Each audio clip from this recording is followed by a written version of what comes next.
I hope you are joining me today on Facebook Live. I got a couple of great interviewees going. I've got the fabulous Patricio Wise, who I might just bump to the second interview now. We had a few little technical difficulties. And first, I want to bring on Ann Martin-Rolke, okay? And so I'm gonna start having guests on Wednesday. And kind of my thinking behind this was, I'm not an interviewer, okay? I'm not a journalist, okay? But I'm kind of almost not even a teacher, right? I'm a cook at heart. That's what I've always done. But I've been teaching for about 15 years now, and I do bring in guest speakers all the time. And so that's what this is. I'm treating everybody as a guest speaker here on this Between Two Stoves every Wednesday at 4, okay? So today we have got, as I said, two great guests. We've got Patricio Wise. You all know him from Nixtaco. And so long story there, and we'll be talking to him. And but first, I want to bring on Ms.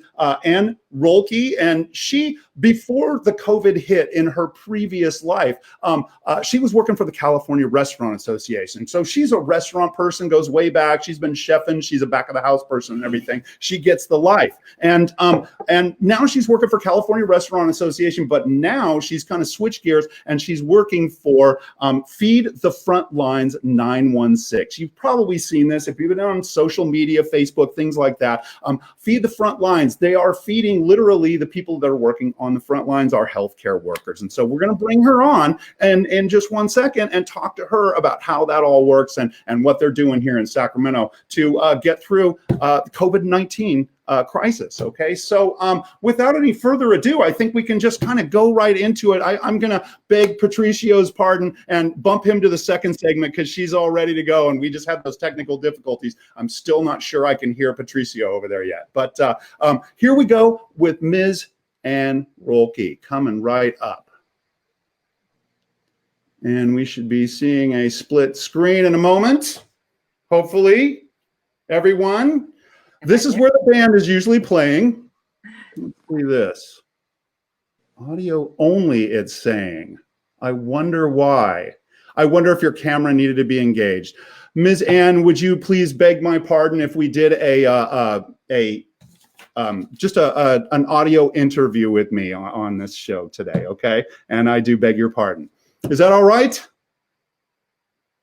Okay, I'm not hearing you at this point. I'm going to try this again. Oh, let me try this.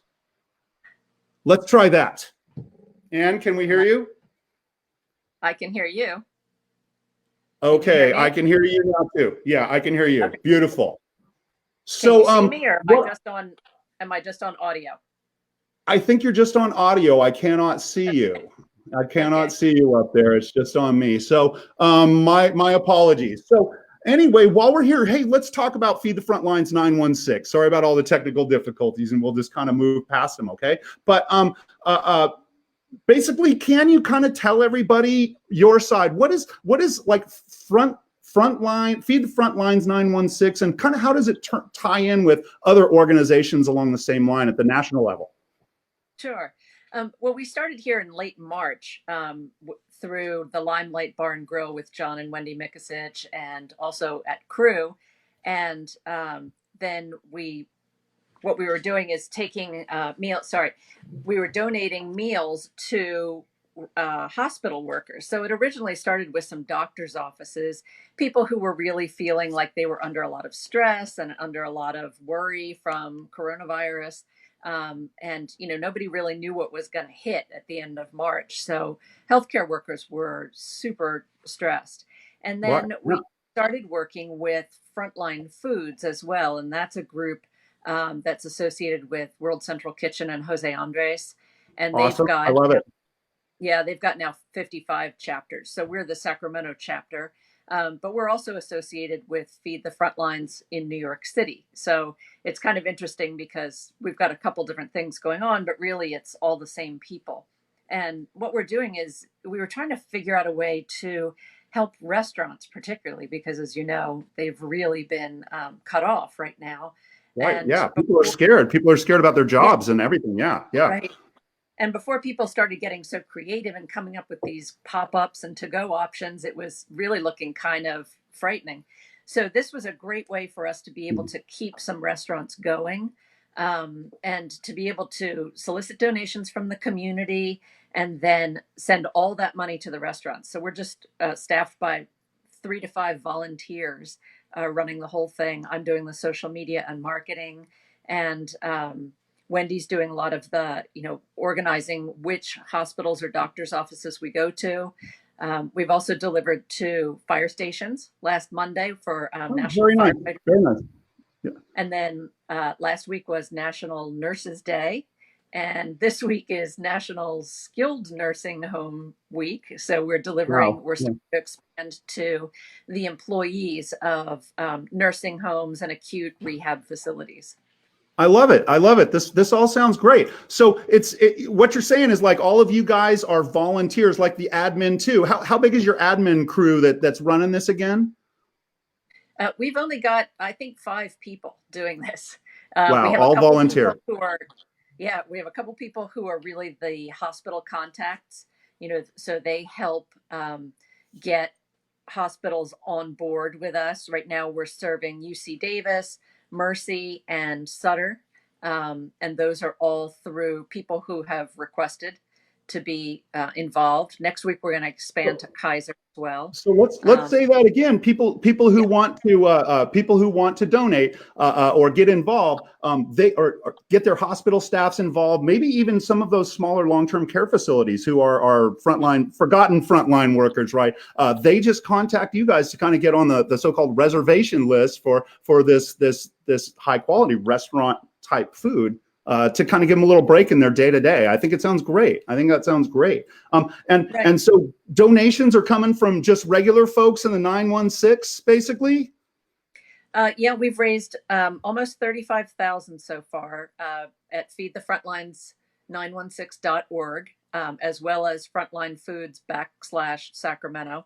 And they've primarily been individual donations, although we've done a couple of really great partnerships with Bioki Vineyards and Bombino Vineyards. We're going to be doing something with Tito's Vodka, which is helpful. If we can do partnerships with corporations or industry suppliers, those are really great because, of course, they're looking to make sure that restaurants are staying up and running as well. Well, I was going to ask you about that. Are you getting you're getting food donations and things like that to the restaurants, things like that? No, so far it's just been monetary donations Okay. Okay. or promotions. Like we did a Gotcha. promotion with Bioki where if you bought a certain wine, they would give us a percentage of it. So it's a Sure. partnership. Sure. Sure. Yeah. Yeah. You got to come up with creative ways to kind of earn that money. Hey, I just want to point out that I've got the donation that feed the frontlines 916.org scrolling across the bottom there. This is regular folks like you guys that are supporting restaurant people. If we want to see restaurants come back, we need to support them now when times are tough. And not only are we supporting them, they are supporting those frontline workers out there in the hospitals and stuff like that. I think it's a great program, exactly the type of thing that I want to be talking about, that I wish more people knew about. Okay. Let's see. How does distribution work? How do you get the meals to the hospitals? Well, we have several volunteers. I'm one of them. Everybody volunteers, to deliver as well as to do the other things. So, Wow. I'll, once the pickups are scheduled, we'll go to the restaurant. So far it's been Limelight or Crew. Next week we're going to be doing Golden Bear and Hook and Ladder as well. And then, oh, that's great. So I'm hearing more restaurant names. yeah. Can you throw some more of those names out there? Well, we're also hoping to work a little bit more with Obo. For a while they were closed, so we were what we were doing with them was gift cards, and we would take gift cards from them that with donated money, and the Sutter Hospital HR would give those to employees who they felt really needed a little bit of help or a morale boost. And so now they can, of course, go spend those at Obo because it's back open. So that's great. Yeah, and it's a super creative way to support those restaurants. I really love it. Yeah, that is so great. Let's see. How do other restaurant owners get involved? Well, we've talked to other restaurant owners about doing gift cards or doing other deliveries.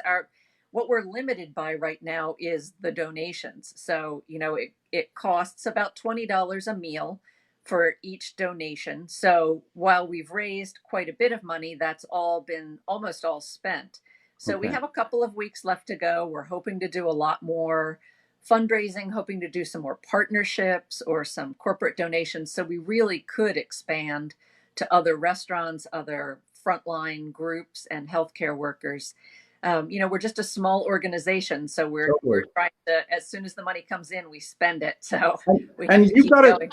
and you've got to figure out this monster in real time, right? It's got to be changing every day. You got to be super nimble and just figure it out. And just like everybody, but hey, that's the chef thing, right? It's your kitchen people, right?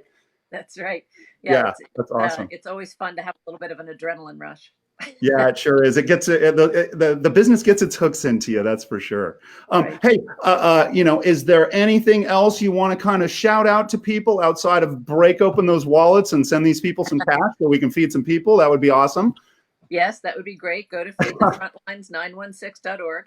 But please follow us on Instagram and Facebook. We love to see who's following us, who can share our posts. Anytime anyone shares anything or puts us on one of their stories, that's a great way for other people to discover us. That's how we blow it up. That's how we blow this up. That's awesome. Yep. And I'm trying to do the same thing, as poor as my social media skills are, but and my tech skills here, as you can see. But hey, at least I got to hear the sound of your wonderful voice. And oh gosh, I hope we didn't lose Patricio. But thanks so much for stopping by. And I'm going to try and get Patricio back here for everybody else. In the meantime, thank you again so much, Ann Rolke, not for just showing up or for what you're doing on the day-to-day. I think what you guys are doing are great. And I really, really hope some listeners get out there and throw you guys some support and get the word out. Thank you so much, Dave. It was really fun to talk to you. All right. Take care. Okay.